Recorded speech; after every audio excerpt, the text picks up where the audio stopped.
तो हेलो दोस्तों, स्वागत है आप सभी का फिर से आरवी क्लासेस में। तो जैसा कि आप सभी को पता है कि इसके पहले वाले वीडियो में हम लोगों ने फिजिक्स के पहला चैप्टर के सभी महत्वपूर्ण प्रश्नों को किए थे और आज के इस वीडियो में भी उसके बचे हुए सभी महत्वपूर्ण प्रश्नों को पूरा करेंगे। तो वीडियो में आगे बढ़ने से पहले आप सभी इस वीडियो को एक लाइक करके अपने दोस्तों के पास भी शेयर कर दें, ताकि वो भी आपकी मदद से अपना तैयारी और भी अच्छे तरीके से कर सके। और हाँ, अगर चैनल पे नए हैं तो चैनल को लाइक करके बेल आइकन जरूर दबा दें, ताकि आगे आने वाली हर एक वीडियो का नोटिफिकेशन टाइम से आपके पास जा सके और आप अपनी तैयारी को और भी अच्छे तरीके से कर पाएँ। तो चलिए स्टार्ट करते हैं अपने आज की क्लास को। तो आज का हमारा पहला प्रश्न है, सरल सूक्ष्मदर्शी में किसका उपयोग होता है? अवतल दर्पण का, उत्तल दर्पण का, अवतल लेंस का या फिर उत्तल लेंस का? तो इसका राइट आंसर हो जाएगा ऑप्शन नंबर डी, उत्तल लेंस। सरल सूक्ष्मदर्शी में हमेशा उत्तल लेंस का उपयोग होता है। और देखिए, उत्तल लेंस का उपयोग दूर दृष्टि दोष में भी किया जाता है। ठीक है, दूर दृष्टि दोष को दूर करने के लिए क्या उत्तल लेंस का उपयोग किया जाता है। ठीक है, बात करें अगर अवतल लेंस की, तो इसका निकट दृष्टि दोष को दूर करने के लिए किया जाता है। ठीक है, निकट दृष्टि दोष को दूर करने के लिए किया जाता है। उत्तल दर्पण की बात करें तो इसे गाड़ी के साइड मिरर के रूप में उपयोग किया जाता है, जो कि गाड़ी के आगे लगा होता है। और अवतल दर्पण जो होता है, इसका उपयोग दाढ़ी बनाने के लिए किया जाता है। ठीक है, तो हम लोग का यहाँ पे राइट आंसर क्या हो जाएगा? ऑप्शन नंबर डी, उत्तल लेंस का उपयोग जो होता है सूक्ष्मदर्शी में किया जाता है। अगले प्रश्न की ओर चलते हैं।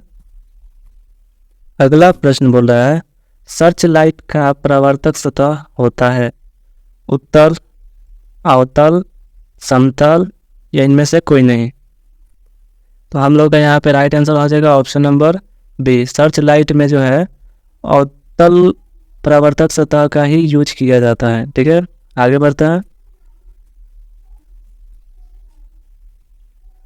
बोल रहा है, दाढ़ी बनाने में कौन सा दर्पण प्रयुक्त होता है? तो अभी आप लोगों को बताया कि दाढ़ी बनाने के लिए क्या चीज़ का, अवतल दर्पण का उपयोग किया जाता है।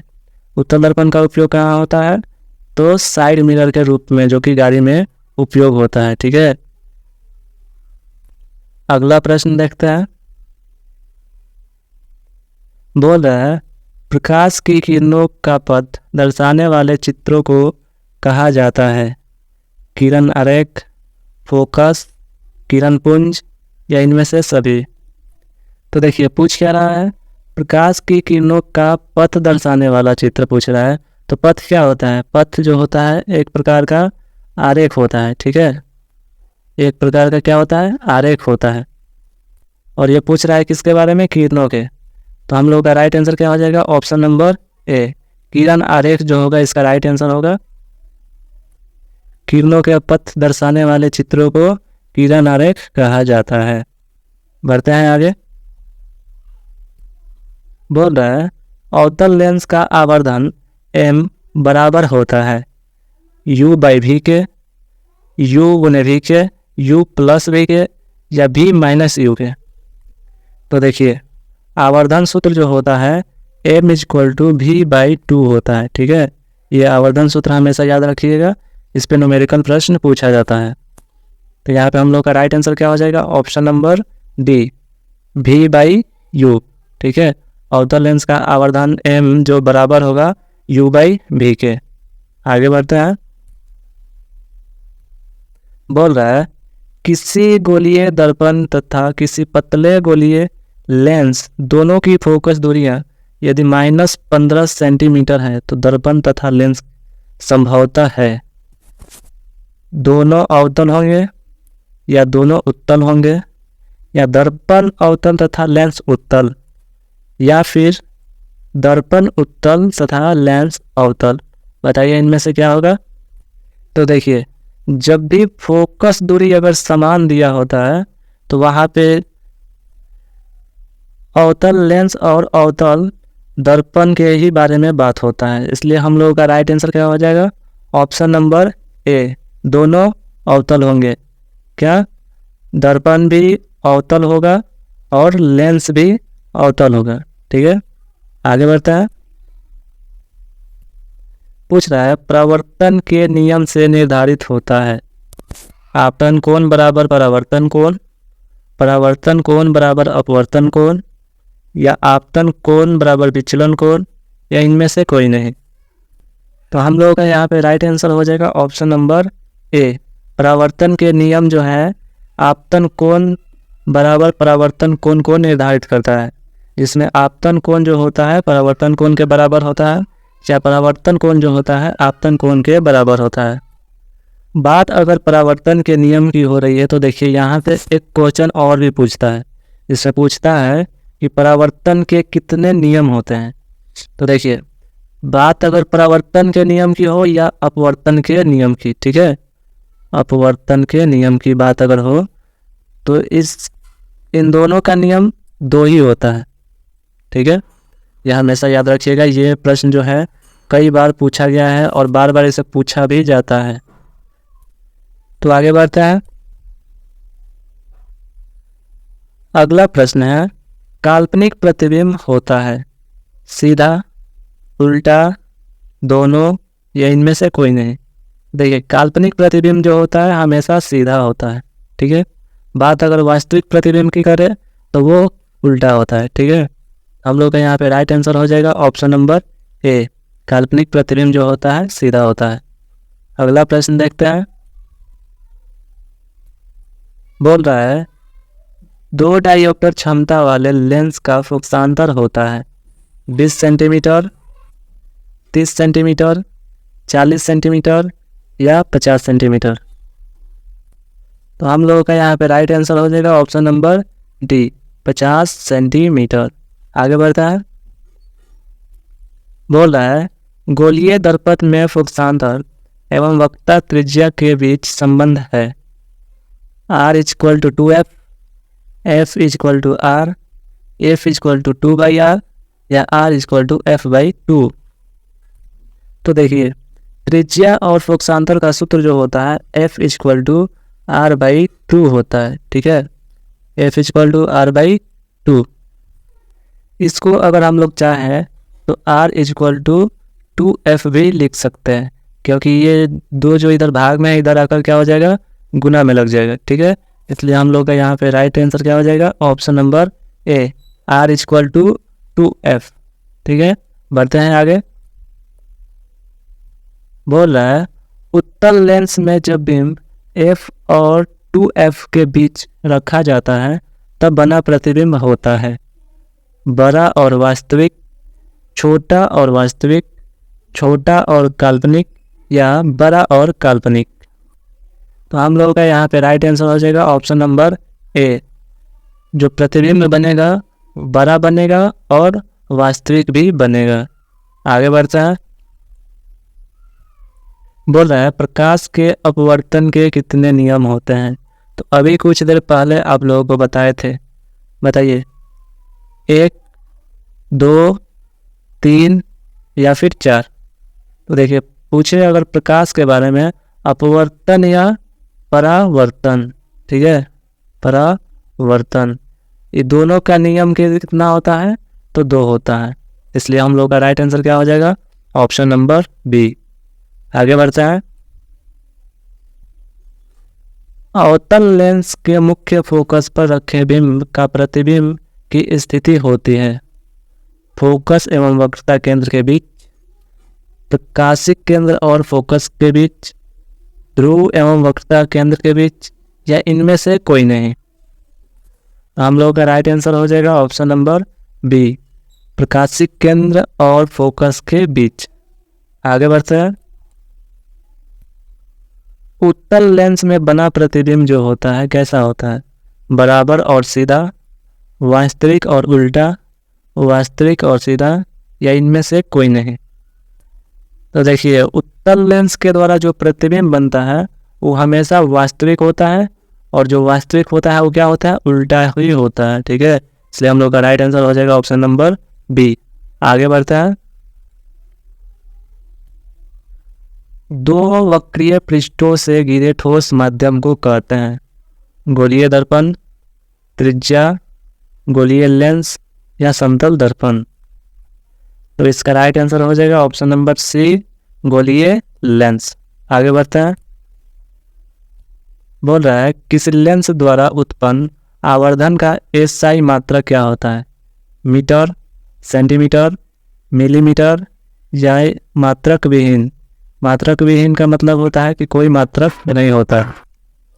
तो हम लोग का राइट आंसर हो जाएगा ऑप्शन नंबर डी, मात्रक विहीन।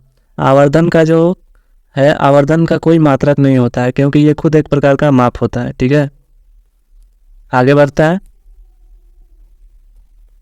वह गोलीय दर्पण जो बाहर की तरफ वक्रित वो क्या कहलाता है?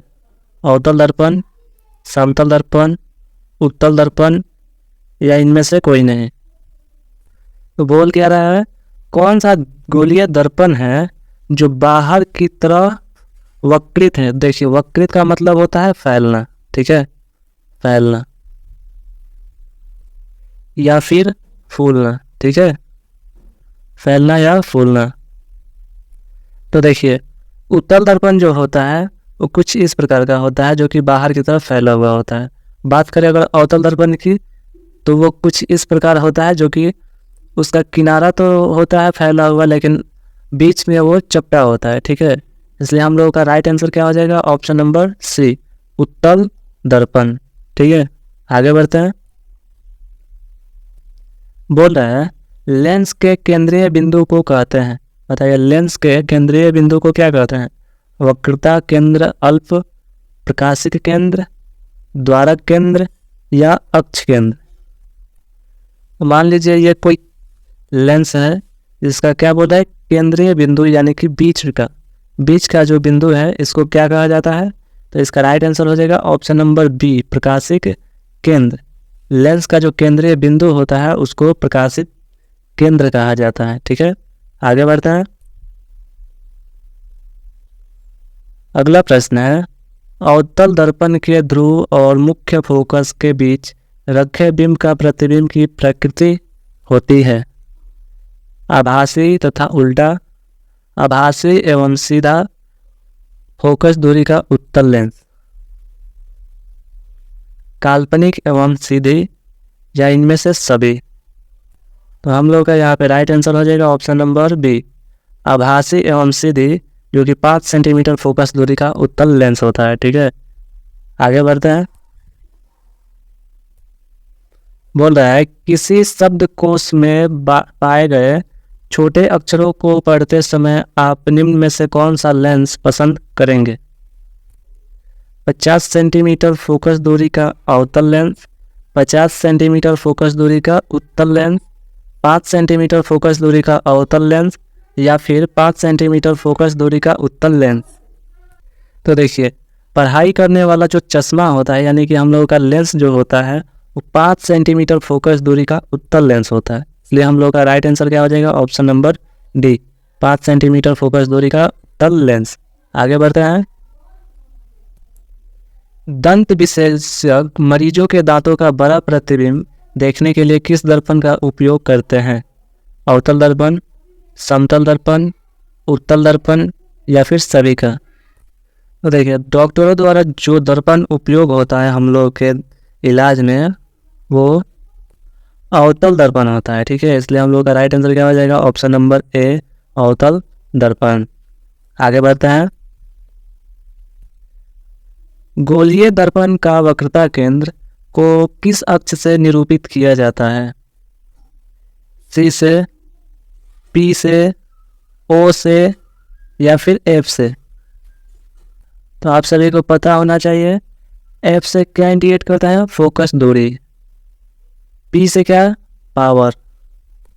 ओ से मूल बिंदु और सी से वक्रता केंद्र को निरूपित किया जाता है। इसलिए हम लोग का राइट आंसर क्या हो जाएगा? ऑप्शन नंबर ए, सी। आगे बढ़ते हैं। पतले लेंस की आवर्धन क्षमता होती है कम, अधिक, संतुलित या फिर सभी। तो देखिए पतला लेंस जो है वो हमेशा कम ही आवर्धन बनाएगा, ठीक है, उसकी आवर्धन क्षमता हमेशा कम होगी। और ये जैसे जैसे बढ़ेगा उसकी आवर्धन क्षमता भी वैसे ही बढ़ेगी, ठीक है। इसलिए हम लोग का राइट आंसर क्या आ जाएगा, ऑप्शन नंबर ए। आगे बढ़ते हैं। पूछ रहा है निर्वात में प्रकाश की चाल क्या है। 3 × 10⁸ मीटर पर सेकेंड, 2 × 10⁸ किलोमीटर पर सेकेंड, 3 × 10⁹ मीटर पर सेकेंड या फिर 3 × 10⁻10 मीटर पर सेकेंड। तो हम लोग का यहाँ पे राइट आंसर हो जाएगा ऑप्शन नंबर ए। निर्वात में जो प्रकाश की चाल होती है 3 × 10⁸ मीटर पर सेकेंड होता है। आगे बढ़ता है।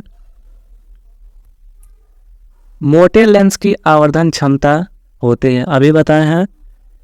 जो पतला लेंस होगा उसका आवर्धन क्षमता कम होगा और जो मोटा लेंस होगा उसका आवर्धन क्षमता अधिक होगा, ठीक है। तो बताइए इसमें कम होगा, अधिक होगा, संतुलित होगा या इनमें से कोई नहीं। तो इसका राइट आंसर क्या हो जाएगा, ऑप्शन नंबर बी, अधिक होगा, क्योंकि लेंस क्या है, मोटा है, ठीक है। तो आज के वीडियो में बस इतना ही। और इसके पहले वाला अगर वीडियो आप सभी ने नहीं देखा है तो लिंक नीचे डिस्क्रिप्शन में दिया गया है, आप सभी जाकर उस वीडियो को भी देखें और अपने प्रश्नों को अच्छे से नोट डाउन करें। फिजिक्स का जो पहला चैप्टर है प्रकाश के परावर्तन तथा अपवर्तन, इसके सभी महत्वपूर्ण प्रश्नों को अच्छे से करा दिया गया है। और जो भी प्रश्न कराए हैं इससे एक भी प्रश्न बाहर नहीं पूछा जाएगा, ठीक है। आपके बोर्ड एग्जाम में जो भी प्रश्न आएंगे फिजिक्स के पहले चैप्टर से वो इन्हीं में से कोई प्रश्न पूछा जाएगा, ठीक है। तो उम्मीद करता हूँ कि आप सभी ने इस वीडियो को लाइक कर दिया होगा और अगर नहीं किए हैं तो लाइक करके जाइएगा। तो मिलते हैं अगले वीडियो में अगले चैप्टर के साथ, तब तक के लिए बाय बाय।